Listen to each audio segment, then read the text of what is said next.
My mother did something unforgivable, and I doubt I'll ever be able to forgive her for it. She used my life to play a gamble, and now, look at what it has cost me.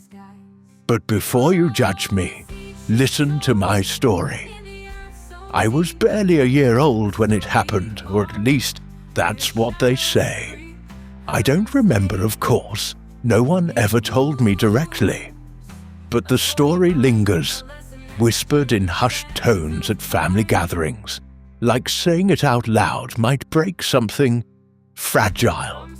Mama carried me on her back that day, like she always did. Then something happened.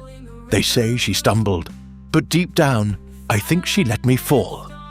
I hit the cold, hard floor, screamed, cried out in pain. But Mama didn't pick me up. Her sister did.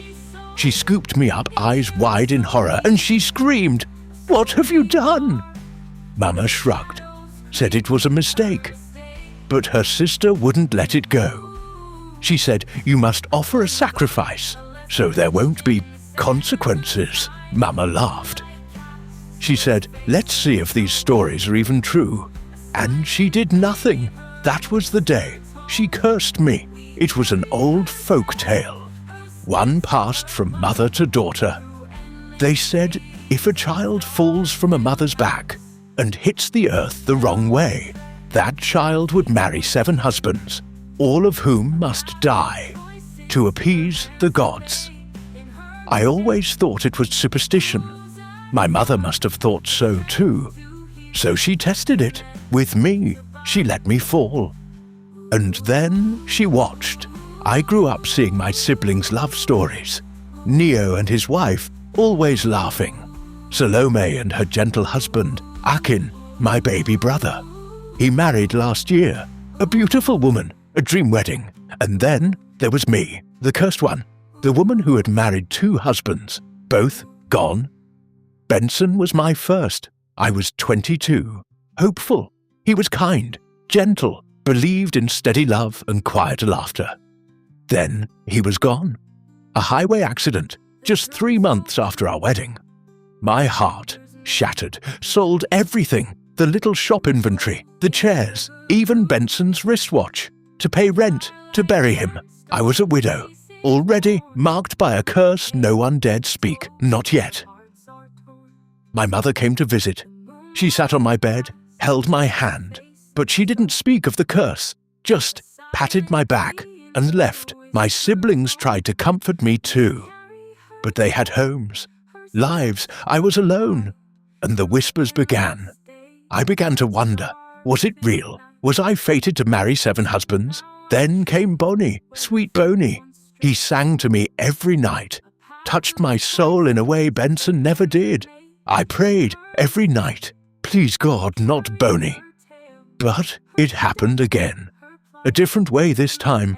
And I knew this curse wasn't a story anymore. It was my life. Boney and I were at home, talking and laughing together. Then he suddenly started coughing. I went to get him water, but when I came back, it had gotten worse. He was coughing blood, rolling on the floor. I screamed for help. Neighbors rushed in, but it was too late. Boney was dead. I stared at his body and cried out loud. This time, my mother didn't come to comfort me. It was only my siblings. I didn't go back to my father's house. My brother got me a place to stay, and I overheard him talking about me, about the curse. They said I was cursed because I had fallen down my mother's back. I thought about my mother. How could she let this happen? How could she treat me like some experiment for superstition? Angry, I went back home for some answers. Then the whispers started. Every time I went out, women lowered their voices. 7 husbands, she's cursed, keep your sons away. The words stuck like thorns. I hated going out. Better to stay inside. Waited for my mother to say something about my fate. But she said nothing. She acted like everything was normal. I wanted to confront her, but she never spoke of it. Instead, she looked at me with sorrowful eyes, as if she too was trapped. Then came Frank, different from anyone I'd known, widowed like me. He understood pain without pity. When he spoke, his voice was steady, his hands gentle. For a moment, I dared to hope, but I stopped myself. I told him we had to stop seeing each other. I was cursed, but Frank didn't care.